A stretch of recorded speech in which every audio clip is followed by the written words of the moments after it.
Morning dear students, I am Sunil Dutt, your SS teacher. प्रिय विद्यार्थियों, जैसे कि आपको पता है कि हमारे 2 चैप्टर कंप्लीट हो चुके हैं और आज हम अपना 3rd चैप्टर शुरू कर रहे हैं, जिसका नाम है लोकतंत्र और विविधता। तो इसके अंदर आज का जो हमारा टॉपिक है वो ये है कि सामाजिक विभाजनों की राजनीति तय करने वाले कारकों के बारे में बताओ। तो इसमें जो 3 कारक बताए गए हैं, उनमें पहला जो कारक है वो है कि लोगों में राष्ट्रीय पहचान की भावना के प्रति विश्वास, जिसके परिणाम स्वरूप लोग अपने सामाजिक विभाजन को पीछे रखते हुए राष्ट्रीय पहचान को पहले रखते हैं। ऐसे में कोई समस्या पैदा नहीं होती। जैसे बेल्जियम के लोग अपने आप को डच, फ्रेंच या जर्मनी न मानते हुए अपने आप को बेल्जियाई मानते हैं, भले ही वे डच, फ्रेंच या जर्मन भाषाएं बोलते हों। ऐसे में कोई समस्या नहीं है। ऐसा सोचने से उन्हें साथ साथ रहने में मदद मिलेगी। कहने का क्या मतलब है कि हमें अपनी पहचान जाति या धर्म के आधार पर नहीं बनानी चाहिए, बल्कि अपने देश को ध्यान में रखकर ही अपनी पहचान बतानी चाहिए और देश को ध्यान में रखकर ही हमें अपनी पहचान बनानी चाहिए, जैसा बेल्जियम के लोगों ने किया। भले ही वो डच थे, फ्रेंच थे या जर्मनी भाषाएं बोलने वाले लोग थे, लेकिन उन्होंने इन सब बातों से ऊपर उठकर अपने आप को बेल्जियाई माना। दूसरा है सामाजिक विभाजनों की राजनीति को प्रभावित करने वाला जो दूसरा कारक है वो है राजनीतिक दलों का संविधान के दायरे में रहकर कार्य करना और दूसरे समुदायों को नुकसान पहुंचाने वाले किसी मांग को न उठाना। यदि श्रीलंका की भांति एक ही सामाजिक वर्ग अर्थात सिंहलियों के हितों की ही बात की जाएगी और दूसरे सामाजिक वर्ग यानी तमिलों की अवहेलना की जाएगी, तो हमेशा संघर्षपूर्ण का वातावरण बना रहेगा।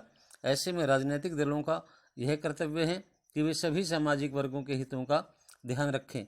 दूसरा जो इसमें कारण बताया गया है उसका क्या मतलब है, उसमें यही बताया गया है कि कोई भी सरकार है उसको संविधान के दायरे में रहकर ही कार्य करना चाहिए और बहुसंख्यकवाद को अपनी मांगे जो अल्पसंख्यक वर्ग है उनके ऊपर नहीं थोपनी चाहिए।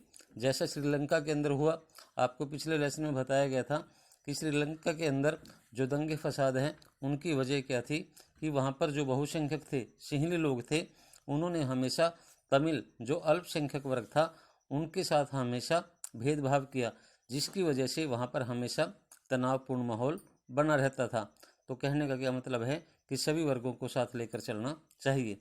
तीसरा जो कारण है वो है सामाजिक विभाजन की राजनीति को प्रभावित करने वाला जो तीसरा और अन्य महत्वपूर्ण कारक है वो है कि सरकार विभिन्न सामाजिक वर्गों के प्रति कैसा रुख अपनाती है।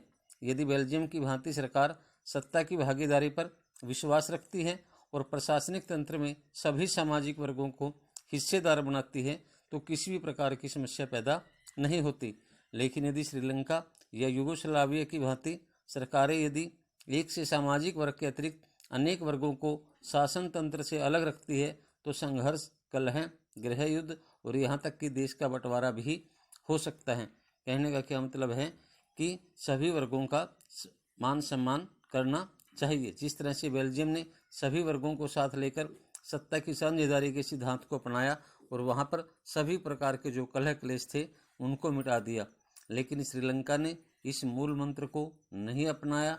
उन्होंने बहुसंख्यकवाद और अल्पसंख्यक के अंदर भेदभाव किया, जिसकी वजह से वहाँ पर हमेशा संघर्ष, कलह और गृह युद्ध चलता रहा, जो आज भी जारी है।